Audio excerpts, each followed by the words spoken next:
বৰষুণ আহি থকা চোতালখনৰ সিফালৰ পকী ঘৰটোৰ বাৰান্দাত বহি আছিল সি। কেঁচা পাকঘৰটোৰ ইটাৰ ওপৰত ৰখা ডাইনিং টেবুলৰ এখন চকীত বহি থকা মোৰ চকু দুটাই নেচাওঁ বুলিও বাৰে বাৰে চাই তাক। পকা মধুৰিআমৰ দৰে হালধীয়া মুখখনত গোলপীয়া উদ্দতাই কৈ আছিল শুনা নোপোৱা কিছুমান কথা। কিনকিনীয়া বৰষুণৰ শব্দও ডাঙৰ ডাঙৰ লাগিছিল। হাঁহিলে তাৰ গালত ডিম্পল হয়। একে শাৰীত নাই কুকুৰ দাঁতকেইটা। আমাৰ অলপ অলপ ঠাণ্ডা লগা বৰষুণ বতৰতো তাৰ ইমান গৰম, চাৰ্টটো দেহৰ পৰা খুলি থৈছিল।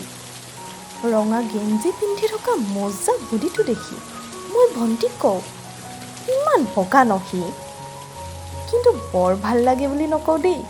ইচ কি বা ভাবে তাই। অৱশ্যে তাক কেৱল ময়েই নহয়, মোৰ ভণ্টিও নিশ্চয় চাইছিল।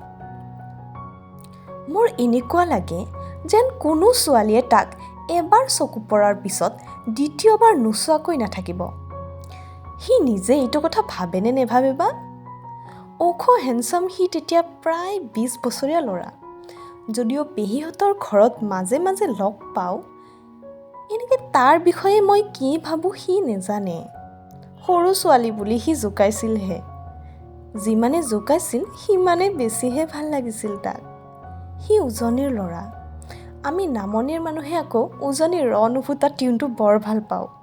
চৰ্দি হোৱাৰ দৰে মাতটো তাৰ। সি মোতকৈ প্ৰায় 8 বছৰ ডাঙৰ, তথাপিও সি বুলিয়ে কওঁ। সি মোক তই বুলিয়ে মাতিছিল। এনেও যদি মোৰ নামটো কিবাকে তাৰ মুখত শুনো, বুকুখন চিৰিংকৈ উঠে। মনৰ কথা খুলি ক'ব ইমান হেঁপাহ নাছিল মোৰ, এনেকৈয়ে কিবা এটা ভাল লাগিছিল। মনে মনে চায়ে ভাল লাগিছিল, জোকালে উচুপি ভাল লাগিছিল, যুঁজি ভাল লাগিছিল, খেলি ভাল লাগিছিল। এক্সাৰচাইজ কৰি সি নিজকে আৰ্মি ট্ৰেইনিঙৰ বাবে ৰেডি কৰিছিল। তাৰ লক্ষ্য আৰ্মি হোৱা। মাজে মাজে মোৰ ভাইটিক নিজৰ বাহু এটাত ধৰিব দি দাঙি ৰাখিছিল। দৰজাৰ ফাকেৰে কেতিয়াবা দেখিছিলোঁ পেহীহঁতৰ ঘৰতে ফুৰিব আহিলে বিচনাত ভৰি থৈ পকীত পুছ আপ কৰিছিল সি। ইণ্টাৰভিউত সি চিলেক্ট হৈছিল। সিদিনা মাত দিবলৈ ইহঁতৰ ঘৰলৈ আহিছিল। পিছত আৰু কেতিয়া আহিব ক'ব নোৱাৰে। তাৰ পিছত আৰু আগৰ দৰে তাক লগ পোৱা নাই। ফোন নম্বৰটো মুখস্থ আছিল যদিও মাৰ মোবাইলত ছেভ কৰি থৈছিলোঁ, কিন্তু কোনোদিনে খবৰো নল'লোঁ। সময়ৰ লগে লগে সকলো সলনি হৈ গ'ল। ময়ো ডাঙৰ হ'লোঁ, সি আৰু বেছি ডাঙৰ হ'ল। 3 বছৰমান আগত এবাৰ পেহীহঁতৰ ঘৰত এখন সবাহত আহিছিল সি। দূৰৰ পৰা দেখি ওচৰলৈ গৈ খবৰ সুধিলোঁ। সিদিনা সি মোক তুমি বুলি মাতিলে। মই ক'লোঁ কিনো তুমি বুলি মাতিছা? তুমি মোক তই বুলি ক'লেই ভাল লাগে, নহ'লে তোমাক বেলেগ মানুহ যেনহে লাগে।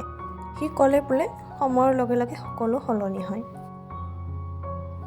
কিছুমান সপোন বাস্তৱতকৈ বহুত বেছি ধুনীয়া হয়।